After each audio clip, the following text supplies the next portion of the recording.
Have you ever wondered how the woman who once smiled every time she saw you now barely even looks at you? She used to lean into you, hold your hand, reach for your warmth at night. You remember those moments, how natural they felt, how simple. Love was back then. But now she turns away. It's like someone flipped a switch. The warmth is gone, the spark is gone, and somehow you're the one left feeling guilty, like maybe you said the wrong thing or didn't notice the signs quickly. Enough. You start asking yourself, did I miss something? Did I stop being the man she fell in love with? But here's what really confuses good men, men who show up, who stay faithful, who try. If love and trust are what sex is supposed to be about, if intimacy is rooted in connection and mutual respect, then how is it possible for a woman to cut it off completely with her husband and then turn around and give herself to someone else, someone who hasn't built anything with her, someone who doesn't even know the weight of her story? In this video, I'm going to share something few people have the courage to say out loud, not to stir bitterness, not to place blame, but to explain what's really going on, what good men like you deserve to understand. We'll talk about the truth behind the emotional shifts many women go through. We'll unpack how sex, over time, can stop being an act of love and start becoming something else entirely. A tool, a weapon, a form of silent punishment. And most importantly, we'll explore why so many good men end up confused, heartbroken, and blaming themselves for something they didn't cause. All of this, from the inside out. No sugarcoating, no cheap shots, just the raw truth that might help you finally make sense of what changed, and maybe even show you how to take back your peace. Comment relationships below if you've ever felt like something changed and you didn't know why.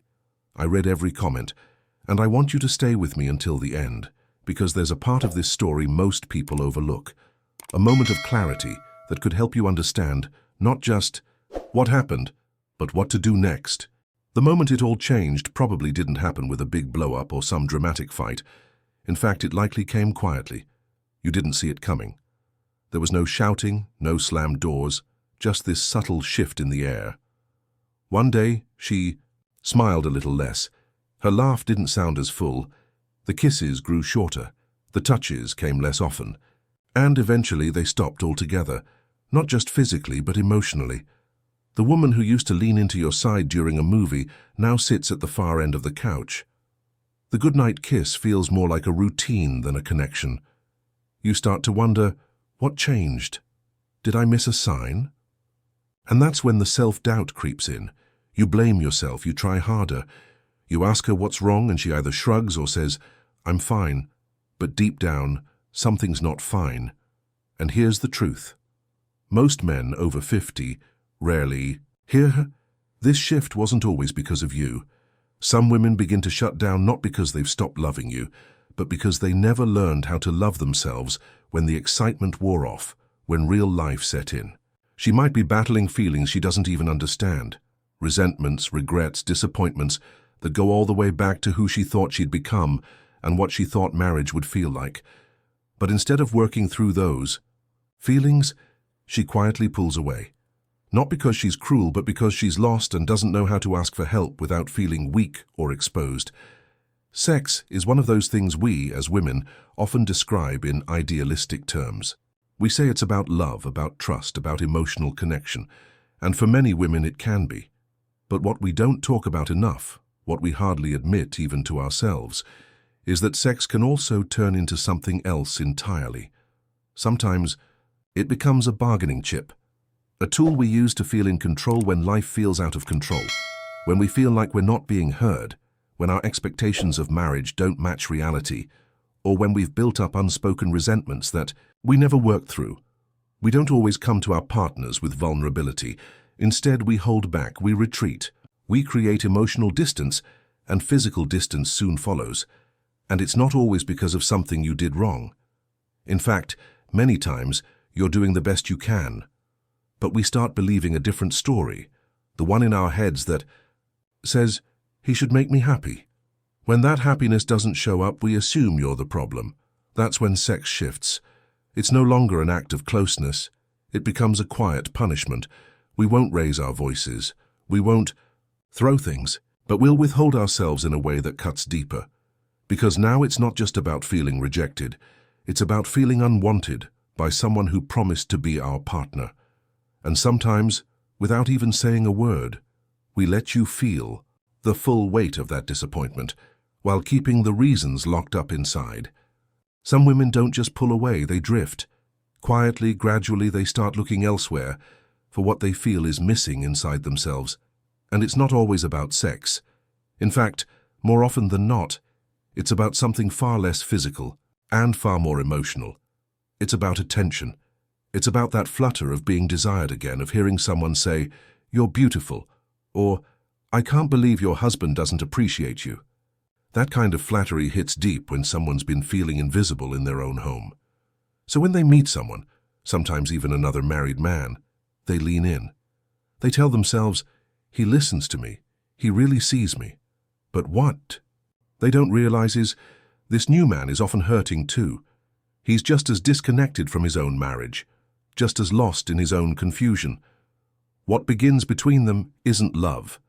It's escape. It's a shared emotional fantasy where each person plays the role the other wishes their spouse played. And they convince themselves this illusion is real because it's easier than doing the work it takes to heal.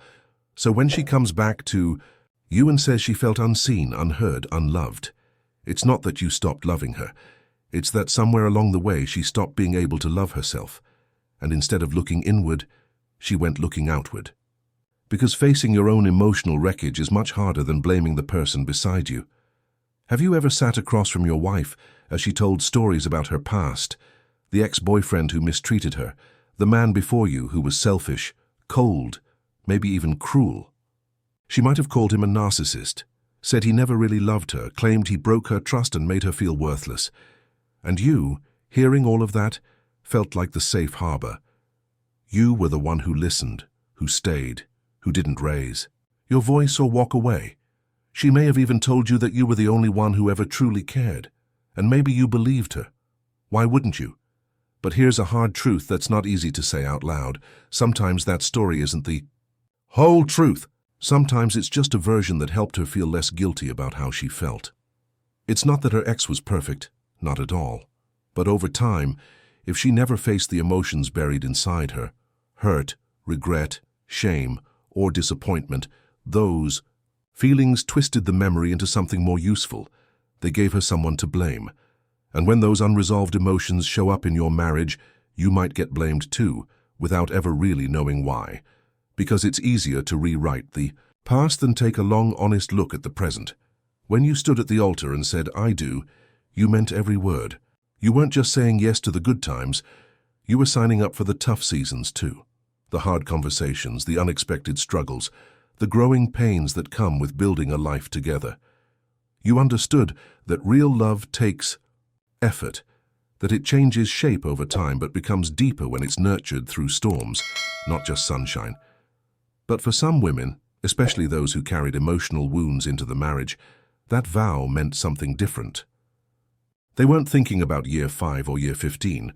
They weren't imagining what it would take to stay connected when life got heavy. They were picturing the big day, the dress, the compliments, the romance of being chosen. And when the music faded and real life set in, when jobs got stressful, when the kids needed more, when bodies aged and routines settled in, the reality didn't match the picture they'd painted. Instead of adjusting, some women turned inward. They grew resentful. And because they didn't know how to say, "I feel lost," they looked at you and decided you were the reason it all felt so different. Slowly, without warning, they shut down, not just emotionally, but intimately. And the distance grew. This part is especially for the good men, the ones who've done their best to stay steady. You've stayed when it got hard. You've given your time, your energy, your patience. You've been loyal even when it felt like you were the only one still fighting for the connection. And yet, despite all that, you still find yourself shut out, cold shoulders, short answers, emotional silence. You ask questions. You try to be present. But it feels like nothing you do makes a difference. And here's the truth that's hard to hear but necessary. You can't fix what she won't face. If she's never taken the time to look inward, to unpack her emotional baggage, to really understand her patterns, then no matter how much you love her, it's not going to feel like enough. Because the emptiness she's feeling isn't coming from you, it's coming from within her. And if she believes that it's your job to fill that space, she's already set you up to fail. You were never meant to carry her emotional weight. You can offer love, support, and presence, but you cannot heal wounds that she refuses to acknowledge. That's her work to do, and until she's willing to do it, all you'll be doing is pouring your heart into a cup with a hole in the bottom. So, if you've been sitting there in silence, lying awake at night wondering what went wrong, questioning if you missed something, or if you somehow failed her, you can stop carrying that weight. Because now you know the truth. You didn't lose your value, you didn't become less of a man, you didn't drop the ball. What happened wasn't because you weren't enough. It happened because she expected the marriage to fix what she never dealt with inside herself, and when it didn't, she pointed the blame outward toward the one person who kept showing up. You. She may never admit it. She may never sit across from you and say, "I made this harder than it had to be." But you don't need her to say it for you to find your peace. The moment you see it clearly is the moment you begin to heal. This isn't about resentment. It's about release. It's about understanding what really happened so you can stop replaying a story that was never yours to hold on to. If anything in this message struck a chord, I want to hear from you. Comment, men over 50 or healing. Down below, I read every single one. And if there's someone in your life who needs to hear this, don't keep it to yourself. Share it. Because there are far too many good men walking around with broken hearts and unanswered questions, thinking they're the only ones. They're not. You're not. And no matter where you are in your story, I want you to remember this. Your story still matters. Your heart still matters, and you still matter.